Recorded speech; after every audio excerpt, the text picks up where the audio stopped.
Alright, buckle up folks, because things just got real in the White House press briefing. And let me tell you, CNN's Kaitlan Collins walked right into a buzzsaw, and the one holding it, Karoline Leavitt. The president was within his executive authority to do that. He is the executive of the executive branch, and therefore he has the power to fire anyone within the executive branch that he wishes to. This was supposed to be just another routine press briefing, but Kaitlan had a plan. She thought she had the perfect gotcha moment all set up. Well, let's just say it backfired big time. Kaitlan tried to corner Karoline with a loaded question, expecting her to fumble, to slip up, or even look unprepared. But oh no, that's not what happened. Instead, Karoline turned the tables, flipping the entire script and completely torched Kaitlan with nothing but cold, hard facts. The result? Kaitlan was left stuttering and fumbling for words, while the entire press room went completely silent. You could hear a pin drop, and the best part? This entire moment played out live. No editing, no spin, just raw, unfiltered destruction. And you better believe CNN didn't want you to see this. The second that clip hit the internet, it was game over. Viewers immediately flooded social media, dragging Kaitlan and questioning her credibility. People were even asking whether she's fit for the job. But don't just take my word for it, we've got the full breakdown coming your way. Before we dive in, go ahead and smash that like button and hit subscribe so you never miss out on these no-holds-barred, drama-packed updates. Did you just subscribe? Awesome. Let's get into it.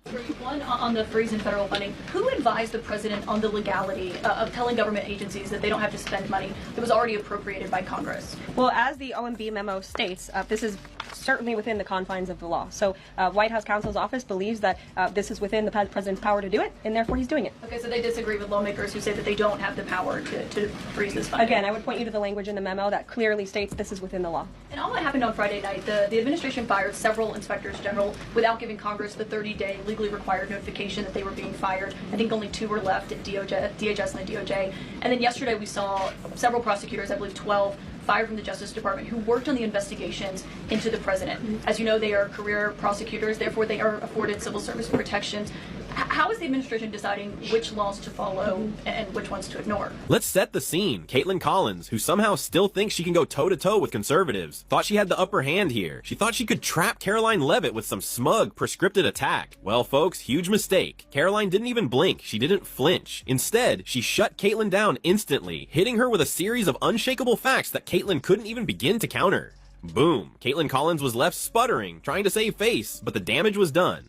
The room was in stunned silence. The tension in the air was so thick you could cut it with a knife, and you could see it all over Kaitlan's face. She knew she'd just been outplayed. So it is the belief of this White House and the White House counsel's office that the president was within his executive authority to do that. He is the executive of the executive branch, and therefore he has the power to fire anyone within the executive branch that he wishes to. There's also a case that went before the Supreme Court in 2020, Scala Law LLC versus the Customs, Bureau Protection. I would advise you to look at that case, and that's the legality that this White House was resting so on. You're confident that if they bring lawsuits against you, the prosecutors who were fired, that they will succeed? We will win in court, And yes. did he personally direct this, given they worked on the classified documents investigation and the election interference investigation? This was a memo that went out by the Presidential Personnel Office, and the president is the leader of this White House. So Karoline even let out a small, almost amused laugh because honestly, this